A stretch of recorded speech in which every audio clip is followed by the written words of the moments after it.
Rastet të fundit të regjistruara në jug të vendit, por edhe në zona të tjera kanë sjellë sërish në vëmendje problematikën e turistëve që humbasin gjatë eksplorimit të shtigjeve malore dhe natyrore. Shpesh kjo ndodh për shkak të mosnjohjes së terrenit, por edhe nga informacionet e pasakta që i qarkullojnë në internet, të cilat në shumë raste nuk pasqyrojnë kushtet reale. Kreu i Agjencisë Kombëtare të Mbrojtjes Civile në Vlorë, Ilirian Hasani, thekson se rastet e fundit janë regjistruar në kanionet e Egjipes, një destinacion mjaft i bukur, por edhe problematik për vizitorët që nuk e njohin terrenin. Sipas tij, edhe Gatishulli i Karaburunit mbetet një nga zonat ku kërkohet kujdes i shtruar dhe i veçantë.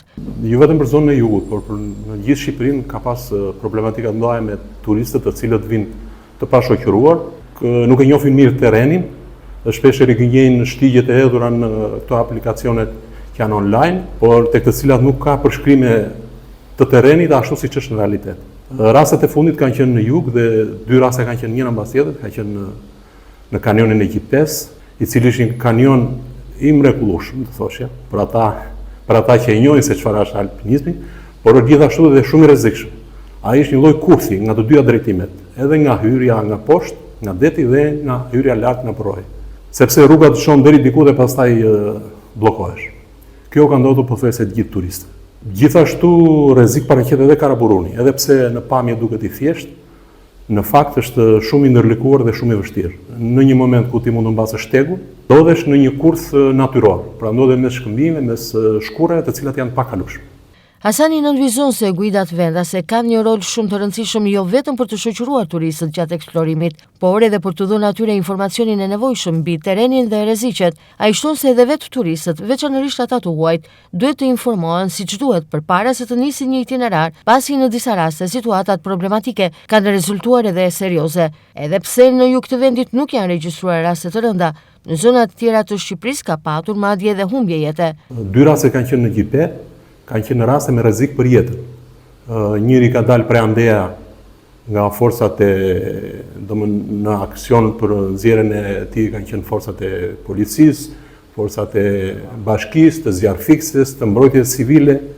Herën e fundit është vënë në lëvizje dhe helikopteri, pra ndryra nga ajri, që u bëj mundur dalja e tyre. Por në rastin e parë ishte rënje nga një shkëmbilet e kishte një thyrë këmbë, në rastin e dytë ishte një rënje akoma më e vështirë, dhe nga komunikimin që kemi pasur, një turist i huaj ka pas dëmtime të mëdha trupore. Guidat vendese janë shumë të rëndësishme, sepse ato e njohin shtekun, të çojnë, të kthejnë përsëri. Por nuk i ndalon dot turistët e huaj, të cilët pëlqejnë aventurën, pëlqejnë adrenalinën, që ta ndjekin vetë shtekun ose të bëjnë një aventurë të tillë. Shpeshherë këto aventure kanë çuar dhe humbjen e jetës. Ndoshta në jug nuk kemi pasur, por në veri ka pasur raste të përsëritura me humbje jete.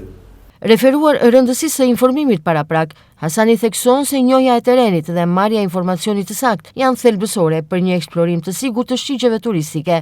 Ai përmend edhe disa nga zonat më problematike në jug të vendit, ku vizitorët duhet të tregojnë kujdes të veçantë. Këtë informim duhet të bëhet në media, duhet të bëhet në të gjitha portalet që funksionojnë sot, të cilat janë shumë të rëndësishme dhe njerëzit i shikojnë dhe i ndjekin.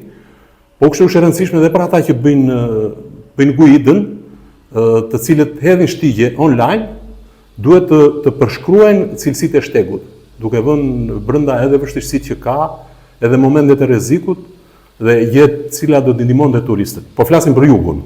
Pra po flasim për malsinë e Vlorës, Labris deri në kufi me Gjirokastër.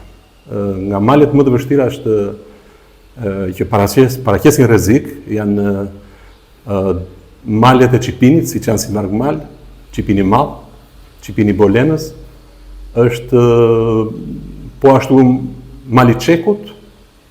Në këto shkallë vështirësi e futet edhe Çika, edhe pse është shumë i vizituar nga turistët me guida apo pa guida, sepse shteku është i hapur, por ajo gjithmonë paraqet rrezik.